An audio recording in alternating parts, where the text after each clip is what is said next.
Well, welcome back to Extra Time. We'll be looking at what the players and manager had to say after that 4-1 win at home to Galatasaray, and also look ahead to Valladolid. First, more questions for our expert panel. Ralph, Real Madrid now have to turn attentions to La Liga. Yeah, it's always a little difficult after a big European night, but maybe this night wasn't so big because Real Madrid didn't really need to. They made a great victory, so I think it's and they brought in, Ancelotti brought in for the Galatasaray game some players who are not regular, rested some other players, so I think it should be fine. You know, the game on Tuesday, another home game on Saturday. It's enough time to get the Champions League out of their heads and prepare proper for the league game. And Valladolid is not such shouldn't not be such a difficult task. You never know, because it's Primera División and everybody can beat everybody. But I think the Ancelotti will certainly set the right frame of mind. Just on that point that Ralph raised, several players were rested. For example, Karim Benzema. Do you think there'll be more rotation come Saturday? No. I think Carlo Ancelotti knows that every team can beat you, including in Bernabeu. I always say I'm the best defender of the level of La Ligas, and Valladolid can be dangerous. That's why Karim Benzema was on the bench against Galatasaray, because I think Ancelotti thought it was easier to play against Galatasaray than to play against Valladolid. The news about Ronaldo are quite good, and maybe we'll have Ronaldo, Bale and Benzema, the BBC, in the front of the attack of Real Madrid.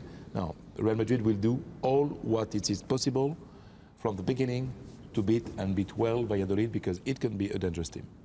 Now, Valladolid aren't the best of travellers. They've won 2 games away from home in 12 months, both against Rayo Vallecano. A tall order.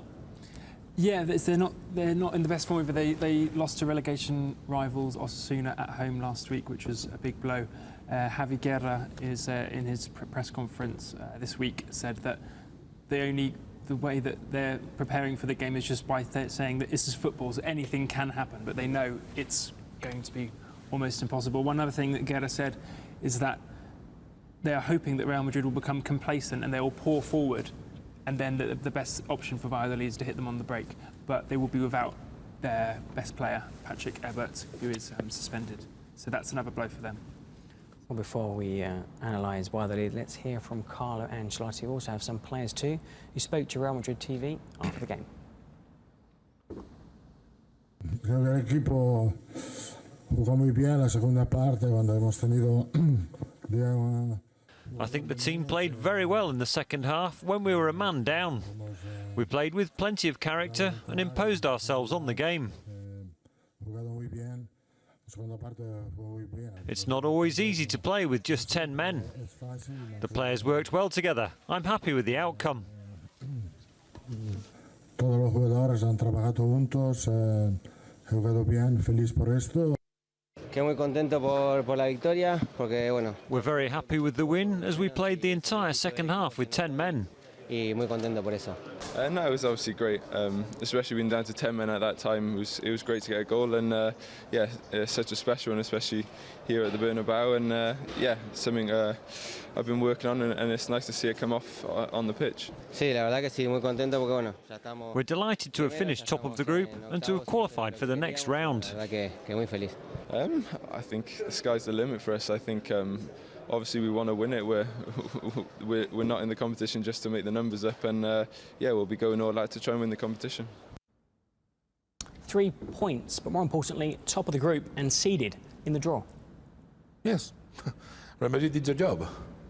You know, the only bad result was to draw in Juventus. Did you expect it to be so easy? I mean, they've scored 18 goals. The nearest team has scored 15, Bayern Munich, Manchester City and Paris Saint-Germain, for example. No, but, you know, Juventus is champion of Italy, a very important championship. And Juventus has to wait a last game in Istanbul to know if they are going to the next round, you know. Well, that shows the level was not so slow, you know. The value of Italian football for the last years, you know. The Italian clubs are not. We don't see them in the finals anymore. On the continent, they're definitely struggling. Yeah, but you have big players in Juventus, you know. And Juventus is suffering, and Real Madrid did not suffer. I think Real Madrid is right now in a very, very good level. very good level. With 10 players during 1 hour, scoring 4 goals, winning 4-1 to Galatasaray. Maybe a team will go to the next round. Galatasaray, I think it's not an easy team. I think the problem is not the group. I think the fact is Real Madrid is strong. It was a good performance by Real Madrid in the group stage, but Galatasaray and Copenhagen are not first. Is not the elite of Europe either. You know, against Galatasaray historically, the last years is always a great rival for Real Madrid because we know how Galatasaray plays. You know, they're a little crazy. They like to go forward. Sorry to cut you. You say Galatasaray is not important. Where was Galatasaray last season? In quarter-final for final Champions League? I don't say that they're bad, but you know, you want to be you want Real Madrid to play even better, you know, because Galatasaray is not Bayern Munich, you know. Let's face it. I don't say that. I thought that Real Madrid had good faces in this group stage, but I think we can demand more, and they will play better, and they will have to play better also when it comes to the quarter or semi-final. Yes, but okay, the moment Real Madrid is playing very well, is very strong now, in the level that needed by the group. You have to adapt yourself to the level of the group. Absolutely. What is necessary? To be first, easily, without suffering. It happened. That's perfect. Exactly. It's great. It's great. You have to adapt yourself to the level of the rival. Even a point last night would have been enough for Real Madrid to finish top. They got all 3. Juventus were a bit lucky against FC Copenhagen. It was 1-1 at one point. Vidal hat-trick made it 3-1. Let's take a quick look, though, at Group B. Now, Real Madrid will finish top. They're safely through. They're seeded in the draw. But the race is on to see who will finish in second place. Juventus against Galatasaray. Now, that game will take place in Istanbul. So, I mean, the onus definitely is on the Turkish side managed by Mancini to beat the Italians. Who will be comfortable sitting back, knowing that a draw will be enough. But still, it's a tough place to go to, despite Real Madrid beating them 6-1.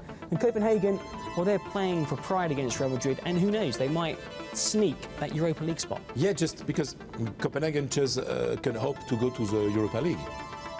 You know, then they will.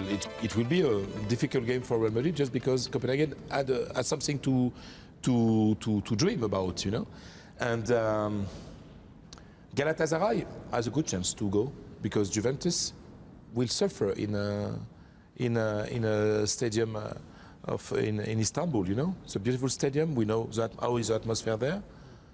You know, it's a very open game. Real Madrid very cool, and they are there fighting. I still would put my money on Juventus to reach. Yeah, because they are Italians, and they will score a goal at the last minute. I'm sure about it. Yeah. And the thing about Istanbul, it is obviously not an easy place to go, but it's a little bit famed from the past also. You know, I think if you go to Dortmund, I think you have the atmosphere is tougher for the visiting team than Real Madrid suffered last year in the quarter-final second leg. They lost 3-2.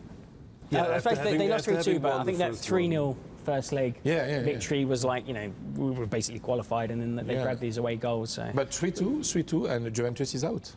Yeah, they need to Galatasaray That's win. the truth. I want Juventus to be out. I want Juventus to be out because maybe in quarter-final, semi-final, Italian too. You can find again Juventus, you know, and a stronger Juventus. That for Real Madrid, in the way to the decima, to the 10th. European Cup of the history of the club. Definitely. It's better not to have. You know, if you have Juventus out, okay, it's better. I think Roberto Mancini's reputation as a manager is really on the line. If Juventus do win, and then that will be his 4th exit at the group stage in 8. Manchester City failed to qualify from the 2. Yeah, and of course, and his successor Pellegrini has done it at the first time of asking. Well, we're going to move on to the Youth Team Champions League. It's a tournament we've been following here on Real Madrid TV. We broadcast the games live. Now, the side coached by Ramis were 4-1 winners against Galatasaray. They finished top of the group, and they're through to the next round too. Now, you've commentated some games, Ralph. It's an excellent tournament for these young kids because they travel with the first team. Exactly. They train at the same facilities as the first team. Wonderful. They then watch the games. Them, yeah. They play at the Estadio Alfredo Di Stefano, where normally the second team plays, Castilla, right? And Juanjo, the Colombian striker who made 4 goals the other day against Juventus, he actually now broke through into the second team, I understand, playing for Castilla now sometimes. This is the under-19s team, and they're top of their division here domestically in Spain. They've played 12, won 12. They defeated Atletico Madrid at the weekend 4-1. Now, we're seeing lots of young players. You mentioned Juanjo, for example. Already he's leapfrogged Real Madrid C. and he's straight into the Castilla side. We saw him against Alaves and also against Numancia. So it's a great learning curve for these youngsters. Yeah. People were always talking about the cantera of Barcelona. Look what happened with the cantera of Real Madrid. We have a good cantera. We are working very well with the football school. And it's player of future. In a few years, we will be here, I hope, talking about Real Madrid, and we will talk about, oh, have you seen the goal of Juanjo in the final of the Champions League? You know, maybe it can happen, you know? Well, Fran, Cerro, Cedres, and Juan Muñoz were the goal scorers. That was a consolation goal from Galatasaray Tursan. So great performance by Ramos's boys, who are through to that draw too, just like Real Madrid, the big boys. Well, that's all we have time for on today's show, but send your comments, please, to the hashtag below, and also subscribe to the official Real Madrid YouTube channel. Hope you've enjoyed today's show. From my guests, myself, adios.